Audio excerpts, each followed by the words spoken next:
Hello and welcome back to The Drag Detective, where today we are going to be solving the mystery of some of the most suspicious and honestly rigged lip sync results throughout the years on Drag Race. Now, we've had to have at least like 200, 300 lip syncs at this point throughout all the franchises, and I picked 10 lip syncs that I think are the most questionable when it comes to the results. Now, I did not include double Shantae's because that's the prompt for a whole nother video, but these are 10 lip syncs, and I honestly thought there would be more than that, but I couldn't find more than this that really made me question what was going on. So we're just gonna go through them and talk about maybe why they were rigged, some of the production reasons why the lip sync might have gone a way that was maybe different than what fans were expecting at the end of the lip sync. Before we get into it, make sure you are subscribed to the channel as well as following me on my Instagram and my Twitter. And check out my Patreon if you want. There's a lot of fun content over there and some really fun things coming in the future for that. Without further ado, let's talk about some lip syncs. Now, just like in general, I think lip syncs are one of the hardest things for production to rig.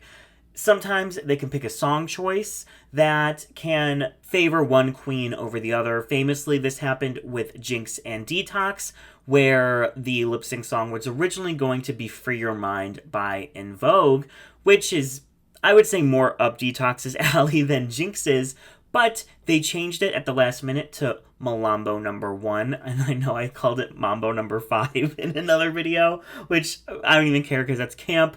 But they switched it to Malambo number 1, which is way more up Jinx's alley, and something that Jinx had been practicing in the workroom throughout the season, and she'd been telling other queens, this is my song. So that's one of the moments where it's yes, you can totally rig a lip sync for a queen simply by switching up the song. And because the queens don't know what song is gonna be next on the lip sync queue until the day before, usually, it's really easy to do that because let's say you have them do the challenge and there's a queen who obviously is going to be in the bottom 2, but you don't want her to go home at this point. All you have to do is say, okay, we'll do this song for tomorrow's lip sync. Ladies, here's your lip sync song for the next day. And then, the queen is going to be favored because they chose a song that would be up her alley. So that is one thing. We're not really going to get into that this episode. Unlike in a challenge where queens can sometimes do different things that, sometimes work and sometimes don't, a lip sync is pretty standard. It's just, can you perform the song well or not? And whoever performs it better usually wins. The very first lip sync we are going to talk about is all the way back in season 1. It is Rebecca Glasscock versus Jade. Now, at this point in the competition, Jade and Rebecca have not been doing very well. They haven't been getting challenge wins, but I would say Rebecca was actually one of the main characters of this season because she was involved in so much controversy. Whereas Jade, her only real story arc in the season is with her rivalry with Rebecca. So neither of them are the shining stars at this point of the season, and they both fall into the bottom where they lip sync to Would I Lie to You by the Eurythmics, which is kind of a different kind of song than we usually see on Drag Race. It's a little more rock influenced. Just by looking at their looks, Jade is definitely set up just a little bit better just by the look that she's wearing. It's, all black. She has this long hair. Rebecca has kind of the kiss makeup going on, or an attempt at the kiss makeup, but she's also in this tube dress. So it's okay, Jade off the bat, giving me the more rocker energy. The lip sync starts, and Jade immediately, one, has a better grasp on the lyrics. Rebecca flubs some lyrics, and she just gives a more dynamic performance. She uses more of the stage. She gives us the first split ever when she gives us this motorcycle revving moment. She, has some sexual moments. She has some cool dance moves. Whereas Rebecca, she's not doing bad, but it's just very, it's like one step above a park and bark. Like she's just kind of walking throughout the stage and doing the same kind of little arm movements. It's just not super dynamic, and I just don't think she did as well as Jade did. So why does Jade go home? And the answer is very obvious. It's very easy. Rebecca made better TV. I mean, Jade was a little more soft spoken. Jade really wasn't bringing any tension or drama outside of her little tiffs with Rebecca. Whereas Rebecca was getting all the girls annoyed, people did not vibe with Rebecca. That's someone you want to have on your reality show because they're going to make those moments. The more that she annoys the girls, the more that they are going to fight back and snap back, and we're going to have more fights. I mean, this honestly didn't really happen. She kind of just goes on a redemption arc after Jade leaves. But for the first lip sync that was a little bit sus, at least it has a very, very easy reason as to why it went that way, which is just the age-old Rebecca's better at making television. So there is that. The next one we're going to talk about, we are skipping to season 3.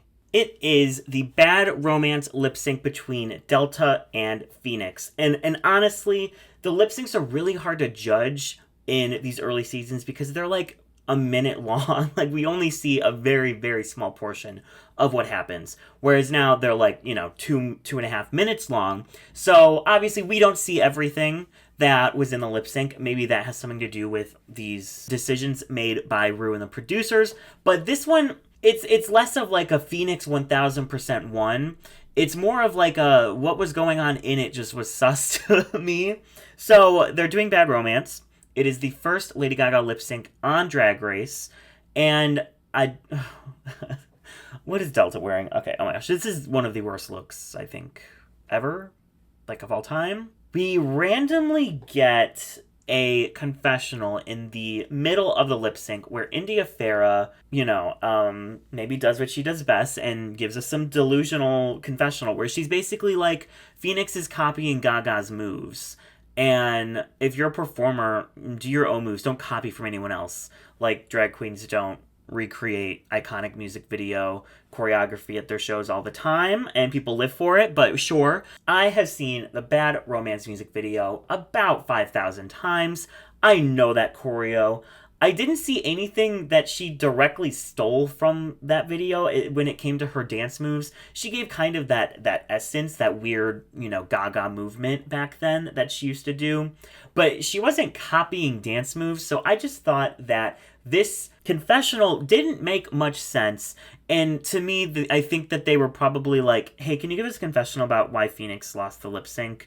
And India was just like, sure, whatever. But looking at their actual performances, it's not a like Delta definitely lost. I will say this one was pretty close because Phoenix, I think, gets the essence of the song a little bit better with the more like weird movements. And I mean, she is in like this really fun, cool, futuristic look. So that definitely aids to the performance. But on the negative, she kind of stays in the same spot for a lot of what we see. Whereas Delta is using more of the stage, but I also think that her her choice of dance moves is less good. I don't think this is what Delta does at her shows on a weekly basis. So she definitely, I think, was at a disadvantage here. So do I think that this is like a slam dunk Phoenix 1000% won this lip sync? No, but I think that the reasons that they gave for why Phoenix lost don't make sense to me. And I think that if you look at the lip sync for what it is, I would give it to Phoenix, like maybe, possibly. This one isn't as cut and dry as the other ones. I just think this was a really interesting one to talk about because in the earlier seasons, we used to have the queens always give the confessional about who's losing. And it kind of really took the tension out of the moment because it's like you're watching the lip sync and then suddenly a queen interjects and is like, Queen A is slaying the stage, mama. And Queen B, she is flopping left and right. She's messy. She doesn't know her words. I think Queen A has got this. And it's like, okay, well, now we know what's going to happen. And this is one of those times where I think that the confessional made absolutely no sense. So, yeah, this is just a kind of cool one to look at because it's like an anomaly in those early seasons. But let's just move on to our third lip sync. And I think if you ask someone what is the first like crazy lip sync result that comes to mind, I think a lot of people it will be this one. We're jumping all the way to season 7, and it is Pearl versus Trixie Mattel to Dreaming by Blondie, another more like rock oriented song comparatively to what we have for lip sync songs. And this one is very, very weird because it is so obvious that Trixie won. And again, I don't think either of them put on like, A plus forever to be remembered performances, but Trixie had more dynamicism in what she was doing. She was running all over the stage. She was having fun with it. And honestly, this kind of song I think goes perfect with her brand of like 70s, like boho, fun, flashy. That's kind of where she was at this point. And I think that she really did the best that she could. And I think she did a good job. I think of all of Trixie Mattel's lip syncs, this is the best one still to this day. And then you look over at Pearl. And Pearl is doing the Pearl arms. I don't know. I just don't think that Pearl was giving as much fun energy as Trixie was with such a like happy, fun, nostalgic sounding song. So to me, this was like, yeah, okay, Trixie won. Yeah, that's easy. Like, cool, let's move on. And then Trixie gets sent home. So what happened? Obviously there's lots of allegations and things about why Pearl stayed. And I don't have the tea to answer to most of those. What I will say is Trixie at that point, I think, was not what the show was looking for. Her type of drag, I think she was ahead of her time. We'll see it next season with Kimchi, where people were more apt to accept that kind of like crazy out there looking makeup and overemphasize facial features and all of that. But I also think Kim was just doing it at a higher level than Trixie was at this point. So one, I think the show wasn't really into Trixie, kind of like how they didn't really care about Milk. Like, there's always going to be those queens that are just a little bit too ahead of where the show was at. And I think Trixie was there. Also, she just hadn't been delivering on the comedy as much as I think that she could have. And especially if you come in and you market yourself strictly as a comedy queen, you better be funny from the jump. And Trixie wasn't. There was just other queens like Ginger and Jaden and Kasha, who I think were just really more taking up that comedy queen spot. And Trixie was just kind of fading into the background. Whereas Pearl, her whole thing is aesthetic, right? I mean, that was her drag persona at this point. It was less about the performance or less about the costumes. It was more about just her aesthetic. And after Bianca Del Rio won the season prior, and Jinx won the season before that, and Sharon won the season before that, like, I think that they were looking for a more glamorous, a little more feminine and less comedy-based queen to win this season, just to have some variety in the pool of winners. So for them, I mean, that's why you look at who is favored on this season. Violet and Fame and Pearl. I mean, they were the pretty feminine looking drag queens. And I think that has more to do with it than, Pearl was a hot boy and they wanted to have a hot boy on the cast. I think it was more about the fact that Pearl was someone that they were more apt to want to crown than Trixie. And Trixie was not giving them what they thought that they were going to get from her. So that's how we ended up with this result. And, if there was more happening behind the scenes that we will probably never know about that goes into it, I would not be shocked either. But for what we have in front of us, I think this is the most likely reason why this lip sync went the way that it did. But it all worked out because Trixie came back and then went home again and then came back and won. So, really, it's fine. And I think that Trixie would not have been as popular as she was from the jump if she hadn't have been robbed in this moment. Because, like I said, there was not many lip syncs that didn't go the way we expected them to this point. This was, I think, the first big WTF lip sync result moment.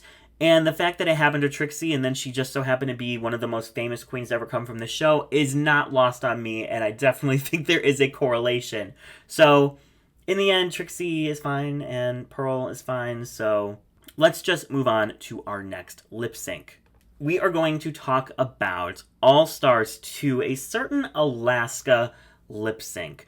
But it's not the Alaska lip sync that you're probably thinking of. We are going to talk about Got to Be Real with Alaska and Fifi O'Hara. So this is episode 4, and this is one of the most frustrating lip sync results of all time for a couple of reasons. So at this point, Alaska been killing the competition. This is her second win in 4 episodes. And Fifi had a rough start, but she's been getting better and better every week, and now this is her first time in the top 2. They lip sync. It's like a cool, fun 70s disco number. And Fifi gives that kind of energy. She gives this like sleek, kind of sexy performance in this skin-tight black bodysuit. She looks so good. And Alaska is in her little pound cake look, which I think kind of forces her hand to do a comedy lip sync. So that's what she gives. One, I don't think it fits the song at all. This song, there's nothing campy about it. There's nothing that you can really like make a shtick to. It's just like a good, feel-good song. And it was kind of a weird contrast of like Alaska doing all these like funny, weird things, whereas looking at Fifi, or the artist formerly known as Fifi, she was giving exactly what the song was asking and doing it amazingly. So that is one reason why I think Fifi deserved to win, just because she did. But looking at the storyline of the season and of the episode, this is the culmination of the Alyssa and Fifi drama. Alyssa's in the bottom, Fifi's in the top, and guess what? If Fifi wins, she is sending Alyssa home, which is going to be a gag. And then they give it to Alaska. And it just doesn't make sense because Alaska was partnered with Alyssa. Alaska is Alyssa's friend. So seeing her send Alyssa home is just like, oh, that sucks. Whereas if Fifi would have been the one to send Alyssa home, it would have been one member of a rivalry sending the other home in a moment of vengeance and anger. And you know they would have played it up with the music and the rattlesnakes. It would have been iconic, it would have been epic, and it would have been a great way for that storyline to then lead into the following episode, which is like Mirrorgate. So I just think for a couple of reasons, Fifi should have won. And as to why Alaska won, the only reason I have is that Rue and Michelle love Lil Pound Cake. And that was such a moment from season 5 that maybe they thought the fans would have been obsessed with her doing a Lil Pound Cake lip sync. Whereas Fifi obviously was not someone they were invested in as a competitor, not someone that they saw in their end game. But this is one of the most like, ugh. Like, it's not even like it's fine because Trixie comes back and is great. It's like, no, nothing good came out of it. Like, we would have been so much better TV if it went the other way. And it should have went the other way regardless because Fifi won this lip sync. The next season we're going to talk about is season 10. This is another very special kind of lip sync results moment. And I think there's a lot of things that factor in to what happened here. So if you've seen the riggery of season 10, you already know all about this story, or if you're like a spoilerina, you definitely know about this story. This lip sync takes place at the season 10 finale. It is between Aquaria and Eureka, and they are lip syncing to Janet Jackson's most underrated song, If. And the thing that's special about finale lip syncs is there's a crowd there who get to see the whole thing, not the cut version where they can favor one queen or another in the edit. They get to see start to finish what happens, none of the moments cut out, and it's happened a couple times where people will leave the finale, go on Reddit, and give their full tea on everything that they saw and their opinions on what happened, and then what we see after is a little bit different. Example of this is the Silky and Brooke lip sync, which people said was so close. They thought it was so iconic, but the show kind of edited it as Brooke's lip sync with Silky just like there. I think most people said that were there that the Silky and Brooke lip sync was their favorite of the night. But, the edit didn't really show that. So it's happened before. And in this case, something happened in the lip sync that was completely edited out because I don't know exactly the moment that it's happening, but I would say it happens right here. We see Aquaria do a stunt, look like there's a little bit of a stumble, and then it cuts to Eureka. But at some point in this lip sync, whether it's at this moment or not, Aquaria slips and falls. And they edited it, it's hard to say, edited it out of the lip sync. So why did they do that? Well, looking at this top 4, I would say after Asia completely destroyed her chance of winning with Butterfly Gate, I don't think that Cameron had a shot at this crown. I think it was definitely between the other 3.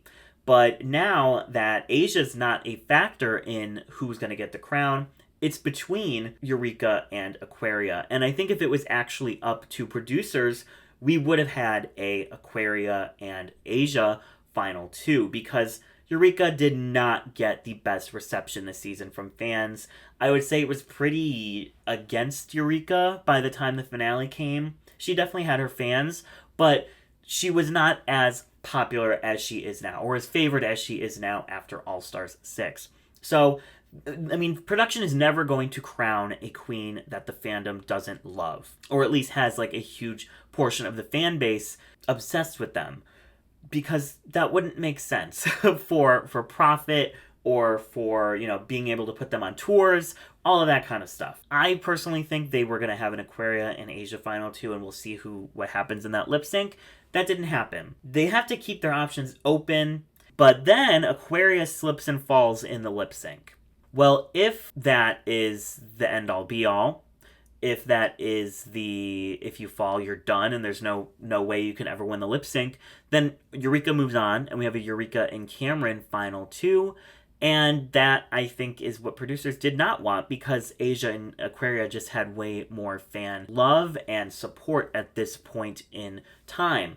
So, by editing out the fall, and by making it a double Shantae, they then can say, hey, Aquaria did have a fall, so that's going to be points deducted, but Eureka also did well. We can't necessarily say Eureka is the loser, since Aquaria literally fell over, but if we do a double Shantae, then we can just have the tiebreaker be the last lip sync, and there's another option there if they decide to give Eureka the crown, which they didn't.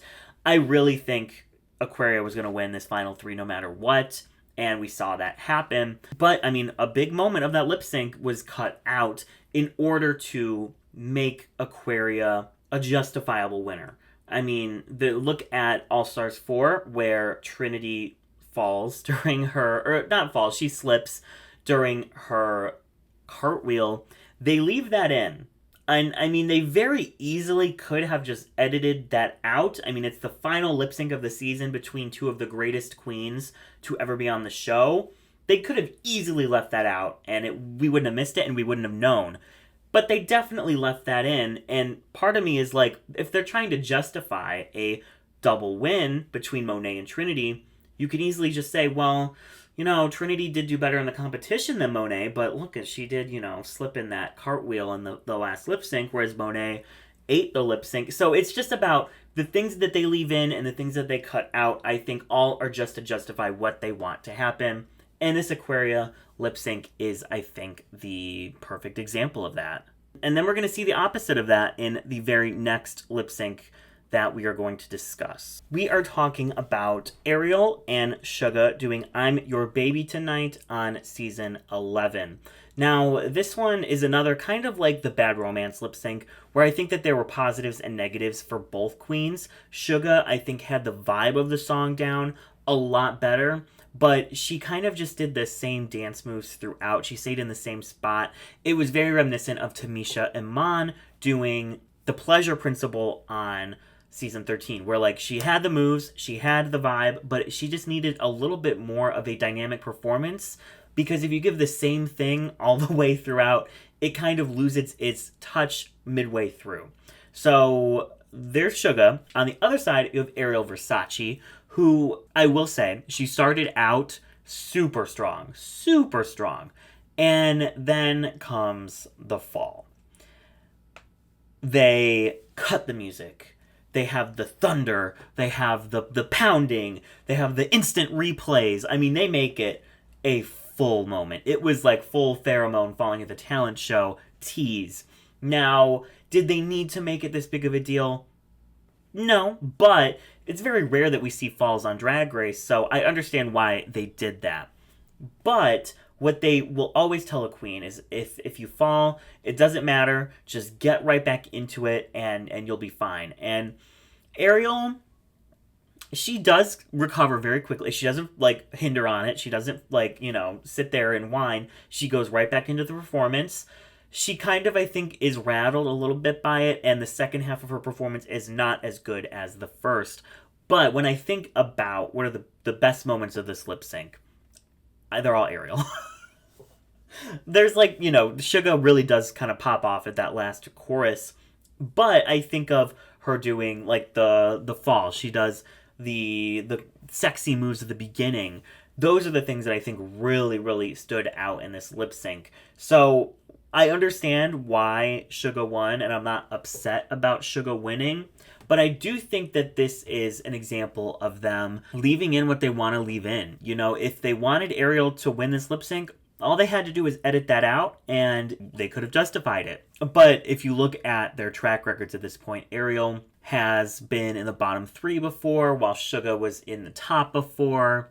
And for being such a huge internet presence as Ariel Versace was at this point, I just don't think she was matching the expectations that production had on her. Very, very Trixie and Pearl, right? Whereas I think Suga was exceeding expectations up until this episode. So this one's difficult. I don't think it's a, slam dunk Ariel deserved to win. I mostly just want to talk about this one because it's such a sharp contrast to the Aquaria one. And now we can talk about another really wonky lip sync. We have All Stars 3, BB versus Ben de la Creme to Nobody's Supposed to Be Here by Deborah Cox. Now, BB won this lip sync. Like, I don't care that she took off her wig. She still won the lip sync. Ben did fine. She did fine. But BB ate up this entire lip sync until she took off her wig. But she still ate up the entire lip sync. So, I don't care. And for me, as someone who's looking at things that happen as never a coincidence, it's not I don't think it's a coincidence that BB takes off her wig in a lip sync where Ben de la Creme needs to win so that she can eliminate herself. You know what I mean? You can tell me all day that BB's from an early season, and, she doesn't watch the show either, so, she just took off her wig. No, BB's not out her taking off her wig left and right on All Stars 3. The only time she takes off her wig is at the end of a lip sync that she's very clearly winning, so that Ben de la Creme can take home the win for the lip sync and then take home herself when she eliminates herself. I'm not saying that producers were like, BB, you need to lose this lip sync. But, Ben is back there whiteouting lipstick. I think the girls knew something was up, and especially BB, who is lip syncing right next to her. I'm sure she had if anyone had a clue what was going on besides Thorgy, who gave Ben the whiteout, BB would have known what was going on. And this is rigged, possibly. I just wanted to mention this one because BB won. Next, we are going to discuss Nina West versus Silky Nutmeg Ganache doing No Scrubs. This lip sync was talked about for so long. I mean, people would not stop talking about what a gag it was that Nina West went home here. So let's talk about it. This is I think a really difficult song to lip sync to because it's low tempo. It doesn't have any huge moments in the instrumentation. It's really just about can you do the vibe? You know what I mean? And I don't think either of them could do the vibe in this moment in time. Neither of them could do the vibe.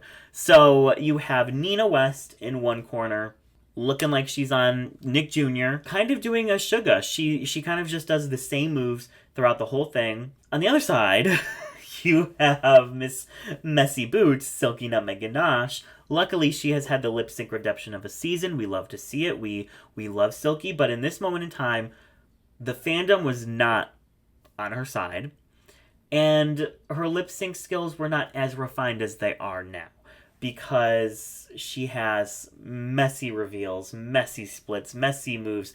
I don't know what she was doing. This is like, you know that video of Jada Essence Hall doing a split and she does it like super bad and then she just screams, "I'm drunk!"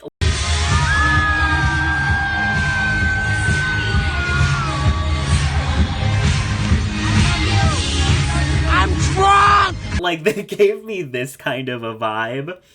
And this one is difficult to judge, obviously, because I don't think either of them, A, got the vibe right, B, had a clean performance, or C, was entertaining to watch. Well, actually, no, Silky was entertaining to watch, but maybe not for the reasons that she would hope for her. So, how do you pick a winner?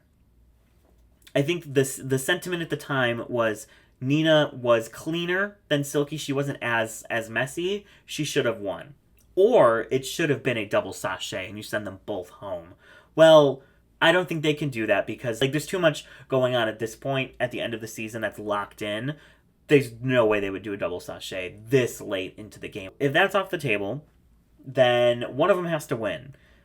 Let's look at what their storylines are. Nina West is a drag legend, a drag icon. She had just won her second comedy challenge, but she had been struggling with runways and sewing challenges and design challenges the entire way through. She's had some rough moments. Whereas Silky, for the most part, I mean, I would say she had maybe one slip up in the Halloween ball, but she had been doing consistently well. She'd been making great TV, and she had the biggest storyline of the season, which was her rivalry with Yvie Oddly. So it makes no sense to get rid of Silky at this point for the season's narrative. I'm sure they wanted a Silky and Yvie lip sync for the finale. Silky's that bitch for not giving it to them. I think this is simply just, Nina going home here. She's going to be the fan favorite. It's going to be a moment where people are shocked to see her go, and then everyone's going to be talking about it. If Silky goes here, the fandom would have been like, okay, cool, bye. So, of course, it made it a huge moment, and it's something that people still talk about. And in a season where they don't really talk about that much stuff from it, that is one of the biggest moments of the season. So I'm not shocked that they chose it. I'm fine that they chose it.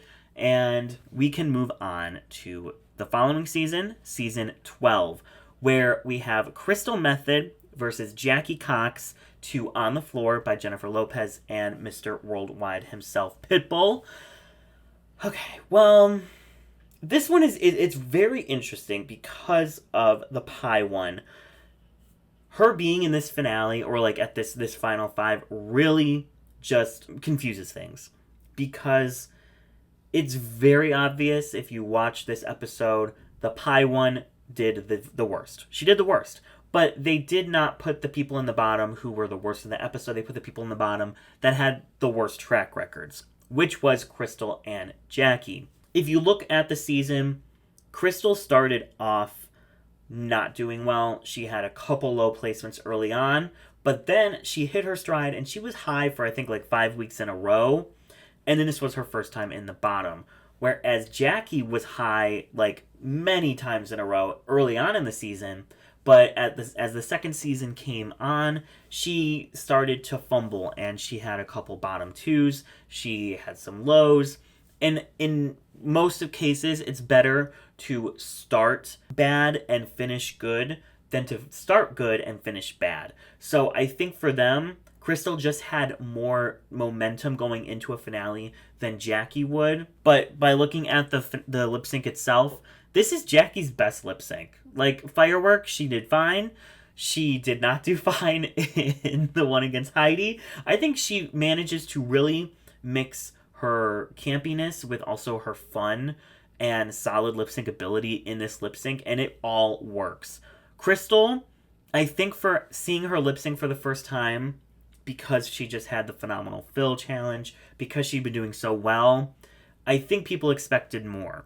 And she did fine, but there just wasn't enough of those fun moments you would expect from a Crystal lip sync. So Jackie won this lip sync. But I understand why they would want Crystal Method in the finale over Jackie, and why they would cut Jackie here. Without further ado, let's talk about one of the most controversial lip syncs of this entire year. We have Kerri Colby versus Alyssa Hunter to Play by J-Lo. Another J-Lo song that ended with the wrong person going home. This is one of those interesting scenarios. The same thing happens with Vanessa Vanjie Mateo and Sugar Cane when they lip sync to No More Drama, where Kerri didn't deserve to be in the bottom, but she deserved to go home. Just like how Suga should not have been in the bottom for the Magic Challenge, but she deserved to go home after the lip sync. I think maybe they wanted to make a moment where Kerri lip syncs in the Versace dress, but at the same time, in Kerri's mind, she's like, I can't ruin this dress. Like, I can't be throwing myself all over the stage. If I rip this dress, Versace will have my head. Versace will be knocking on my door ready to, like, take me out. Like, I feel bad for Kerri because she could not give her all in this lip sync, and it's very evident that she could not give her all. Whereas Alyssa Hunter was giving her all. I don't care. I don't care that her gun didn't work for a couple seconds. She literally chucked it and she moved on. Alyssa Hunter, while I do think she deserved to be in the bottom based on her performance in the challenge, I don't think she should have gone home based off of this lip sync. She did such a phenomenal job in this lip sync. She had one of the best runways. She looked gorgeous. She gave the energy of the song, which is like fun and sexy. She gave us memorable moments. And I couldn't tell you what Kerri Colby did in this lip sync because she couldn't do anything. But I mean, it's Kerri Colby. There's no way they were going to let her go home second. And Alyssa Hunter was simply just not someone they gave a shit about. That's why Alyssa Hunter goes home second. And if you've seen my video about how season 14 would have went if it wasn't rigged, I think Alyssa Hunter goes home here anyway, because if she's in the bottom two with Jorgeous this episode like she should have been, they probably would have saved Jorgeous, and I think Jorgeous would have definitely put up a fight against Alyssa. But at least she would have went out with a little more dignity. It's not like you didn't even deserve to go home, but they booted your ass like the millisecond they had the chance. So it's sad to watch, and it's one of the most glaring examples of someone winning a lip sync but getting sent home right after. So let me know which of these made you the most upset. I definitely have some controversial opinions in here. I'm sure there's going to be people saying Suga definitely won against Ariel, Delta definitely won against Phoenix, and you are valid in those opinions. You are fully allowed to have those opinions, as I'm fully allowed to have mine. So I want to know what you think, though. And also, is there a lip sync that I didn't include on this list that I should have? Sound off in the comments below. There's some really fun stuff happening coming up soon. We're going to finish some videos on All Stars 5 coming up in the next week. And then we will move on to some fun new series I have planned. So make sure you are subscribed. I'm hoping we can get to 50K by the end of the summer. So help me reach that goal and please subscribe.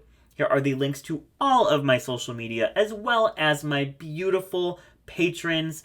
Thank you to my reporters and my investigators over on my Patreon. I hope you all are enjoying All-Star 7 as much as I am, and don't you worry, the Riggery of All-Star 7, she will be coming, and she will be coming in hot whenever that season finishes. We have a very busy month ahead of us because we have Drag Race France, we have Drag Race Down Under happening. There's a lot going on. We're going to cover some of it on this channel. We're not going to cover all of it. You know the tea, I don't do every single season of every single show because I would simply pass away. But I'm very excited for what a packed year this is turning out to be. Canada's Drag Race 2, I forgot about that. Then we have Canada versus the world. Like, it's going to be a lot, but we will be here to discuss it all, and I cannot wait to see what the rest of this year brings. So thank you for watching. It has been such a long day solving the mystery of who is the most robbed queen in all of Drag Race. Us. Actually, because we didn't get to see any of Alyssa Hunter's runways that she had planned for the season. So that's just honestly plain evil. I mean, how do you look at what she has in her suitcase and say, she's not someone we want to see go far. We're going to just demolish her in the edit and move on. I simply hate it to this day. And I probably won't shut up about it. So thank you guys for watching, and I will see you all in the next one.